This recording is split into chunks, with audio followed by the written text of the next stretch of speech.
Religion and politics in the ancient Olympics.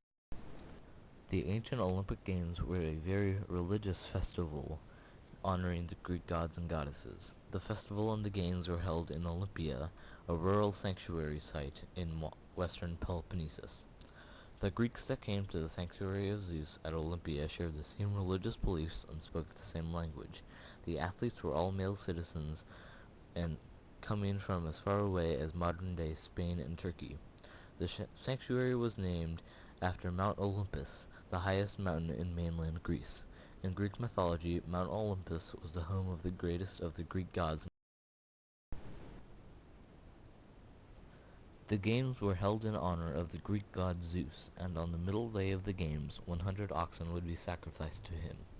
Over time, Olympia, the site of the games, became a central spot for the worship of the head of the Greek pantheon, and a temple, built by the Greek architect Liban, was erected on the mountaintop. The temple was one of the largest Doric temples in Greece. The sculptor Phidias created a statue of the gods made of gold and ivory. It stood 42 feet tall. It was placed on a throne in the temple. The statue became one of the seven wonders of the ancient world.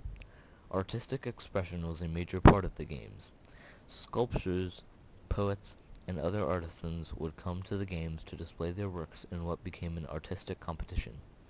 Sculptors created works like Myron's Discobolus, or discus thrower.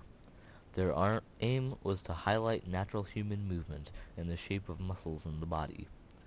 Poets would be commissioned to write prose in honor of the Olympic victors. These poems, known as epimnesis, were passed on from generation to generation, and many of them have lasted far longer than any honor made for the same purpose. Baron Pierre de Coubertin, one of the founders of the modern Olympic Games, wanted to fully imitate the ancient Olympics in every way. Included in his vision was to feature an artistic competition modeled on the ancient Olympics and held every 4 years during the celebration of the Olympic Games. His desire came to fruition at the Olympics held in Athens in 1896.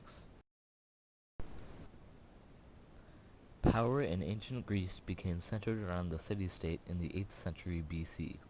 The city-state was a population center organized into a self-contained political entity. These city-states often lived in close proximity to each other, which created competition for limited resources. Though conflict between the city-states was ubiquitous, it was also in their self-interest to engage in trade, military alliances, and cultural interaction. The city-states had a dichotomous relationship with each other. On one hand, they relied on their neighbors for political and military alliances, while on the other, they competed fiercely with those same neighborhoods for vital resources. The Olympic Games were established in this political context and served as a venue for representatives of the city-states to peacefully compete against one another. In the first 200 years of the Games' existence, they only had regional religious importance. Only Greeks in proximity to the mountain competed in the early Games. This is evidenced by the dominance of Peloponnesian athletes in the victors' roles. The spread of Greek colonies in the 5th and 6th centuries BC is repeatedly linked to successful Olympic athletes. For example, Pausanias recounts that Cyrene was founded 630 BC by settlers from Thera with Spartan support. The support Sparta gave was primarily the loan of 3-time Olympic champion Caianus. The appeal of settling with an Olympic champion helped to populate the colonies and maintain cultural and political ties with the city-states near Olympia. Thus, Hellenistic culture and the Games spread while the primacy of Olympia persisted. The Games faced a serious challenge during the Peloponnesian War, which primarily pitted Athens against Sparta, but in reality touched nearly every Hellenistic city-state. The Olympics were used during this time to announce alliances and offer sacrifices to the gods for victory. During the Olympic Games, a truce, or equirria, was observed. 3 runners were sent from Elis to the participant cities at each set of games to announce the beginning of the truce. During this period, armies were forbidden from entering Olympia, wars were suspended, and legal disputes and the use of the death penalty were forbidden. The truce was primarily designed to allow athletes and visitors to travel safely to the games and was, for the most part, observed.